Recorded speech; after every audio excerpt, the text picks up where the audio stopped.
और आज़ादी के सफ़र के आज के तारतम्य में आज हम श्रद्धांजलि देंगे स्वतंत्रता सेनानी और सामाजिक कार्यकर्ता सिस्टर निवेदिता को। सिस्टर निवेदिता स्वामी विवेकानंद से काफ़ी प्रभावित थी। 1899 में कलकत्ता में फैली प्लेग बीमारी के दौरान राहत कार्यों में अपनी अहम भूमिका उन्होंने निभाई। उन्होंने युवाओं से देश हित में कार्य करने की अपील की और देश के लिए अपना सर्वस्व न्यौछावर कर दिया।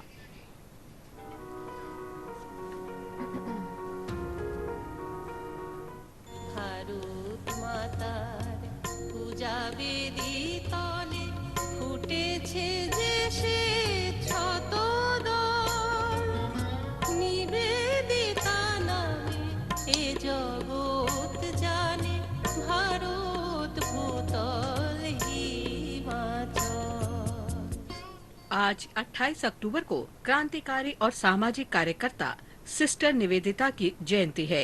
स्वामी विवेकानंद ने उन्हें निवेदिता नाम दिया था। आयरलैंड में 28 अक्टूबर 1867 में जन्मी निवेदिता का असली नाम मार्गरेट एलिजाबेथ नोबेल था। निवेदिता के दादा जॉन नोबेल, पिता सैमुअल रिचमंड और उनके नाना हैमिल्टन आयरिश स्वाधीनता संघर्ष के अग्रणी सेनानी रहे। कॉलेज की पढ़ाई के बाद 1884 से 1894 तक उन्होंने अध्यापन किया। 1895 में लंदन में स्वामी विवेकानंद से मुलाकात ने उनकी सोच और जिंदगी बदल दी।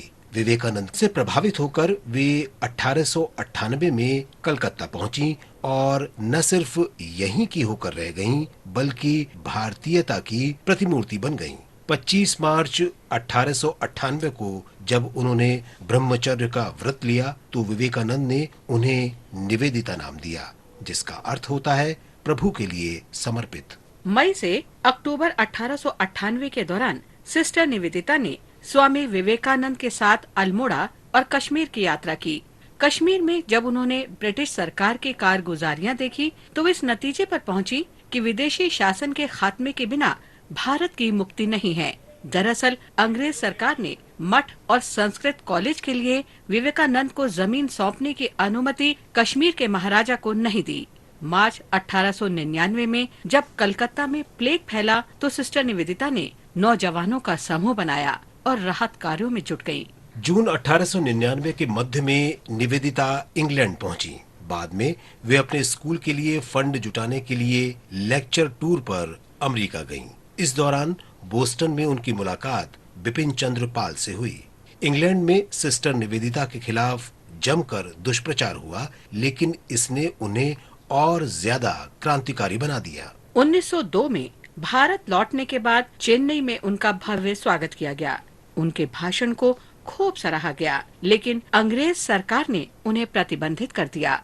कलकत्ता में निवेदिता गर्ल्स स्कूल को वे स्वयं संचालित करती थी, जो देश भर के राष्ट्रवादी संस्थानों के लिए शानदार उदाहरण रहा। सिस्टर निवेदिता ने स्कूल के लिए सरकारी सहायता लेने से मना कर दिया था। उन्होंने स्कूल में दैनिक समाचार पत्रों में वंदे मातरम ऐसे समय शुरू कराया जब सार्वजनिक रूप से देशभक्ति के गीत गाना अपराध था। उन्होंने स्कूल में स्वदेशी और चरखे की शुरुआत भी कराई। 1902 में जब वायसराय लॉर्ड कर्जन ने राष्ट्रीय शिक्षा प्रणाली में बाधा डालने के लिए यूनिवर्सिटी कमीशन नियुक्त किया तो सिस्टर निवेदिता ने इसके विरोध में लिखा। इस दौरान उन्होंने भारतीय धर्म और संस्कृति के बारे में व्याख्यान देने के लिए देशव्यापी यात्रा की। उन्होंने युवाओं से देश हित के लिए निस्वार्थ सेवा करने की अपील की। 1906 से 1907 तक वो पत्रकारिता में व्यस्त रहीं। प्रबुद्ध भारत में संपादकीय लिखने के अलावा उन्होंने संध्या, द डॉन और न्यू इंडिया जैसे प्रकाशनों में भी योगदान दिया। सिस्टर निवेदिता ने भारत के बाहर क्रांतिकारी पत्रिकाओं के प्रकाशन की व्यवस्था की और उनके भारत में वितरण का इंतजाम भी किया। उन्होंने विदेशों में भारतीय क्रांतिकारियों को संगठित भी किया। जब सिस्टर निवेदिता 1909 में भारत लौटी तो उनके ज्यादातर सहयोगी जेल में थे। 13 अक्टूबर 1911 को 43 वर्ष की उम्र में दार्जिलिंग में सिस्टर निवेदिता का निधन हो गया। दार्जिलिंग के विक्टोरिया फॉल्स में उनके स्मारक पर ये शब्द उत्कीर्ण हैं। यहाँ सिस्टर निवेदिता विराजमान हैं, जिन्होंने भारत के लिए अपना सर्वस्व अर्पित कर दिया। निवेदिता